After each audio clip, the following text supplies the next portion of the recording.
Welcome back to Banger's Bricks, everybody. My name is Ben. Today I want to focus on taking this 9x9 shadow box and turning it into an awesome Lego minifigure display.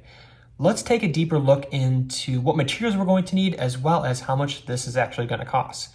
Like, subscribe, let's get started.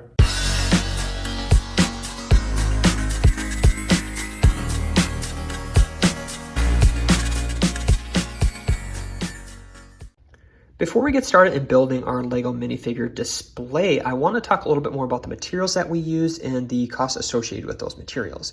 Now, I really do like the shadow box frame to display your minifigures, primarily because it just does a great job of displaying the minifigures.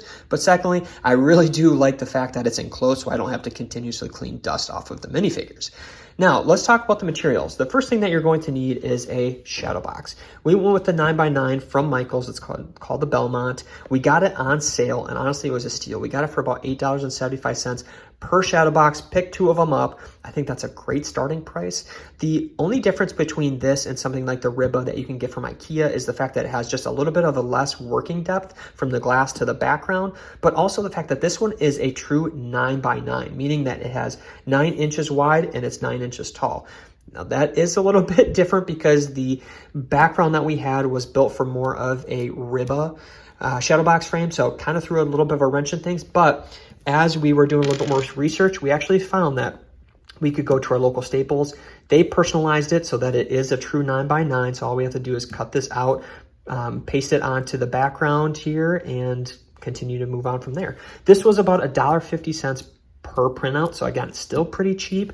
The next thing that we're going to need is our 2x2 inverted slopes. So this came, and we ordered about 80 of them. Just to, again, we're going to be using more shadow boxes in the future, so purchase more of these.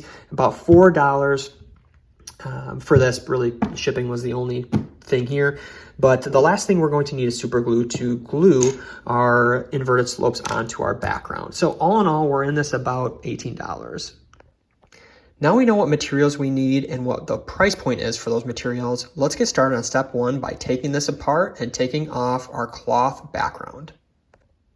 Now that we have the cloth off of our backer, it's time to move on to step two. Step two is to cut out our background and get it glued on. The one thing I would suggest, if you are using some sort of printer paper for your background, I would highly suggest putting some sort of thicker cardstock on the background, just so you're not seeing any ripples from the cloth backer that we had on here before.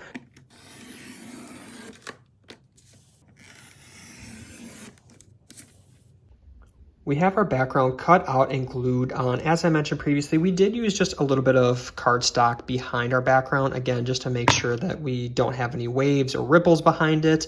But now we're moving on to the next step, and that is to take our 2x2 inverted slopes and glue them into the white rectangles here. Now studs will be facing up so that our minifigures, again, will be facing up, and we'll be using our Gorilla Super Glue.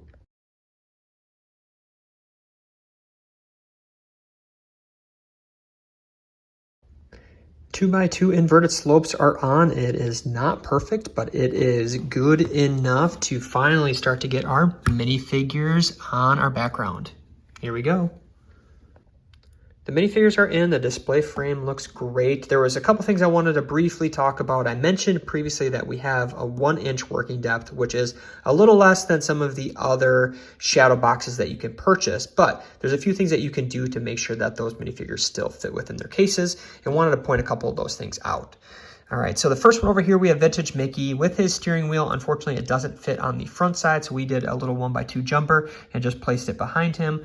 With Vintage Minnie, all we had to do was move her arm up. And then Frozone, kind of same thing as the Vintage Mickey here, is just we put a little clip on the backside, clipped his little disc that he stands on behind him, so that all fits.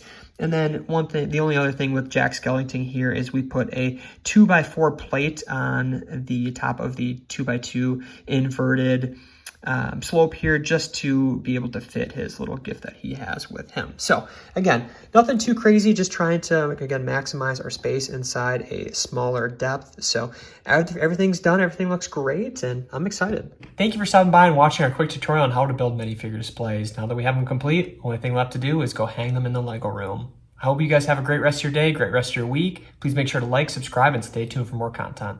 Have a good one.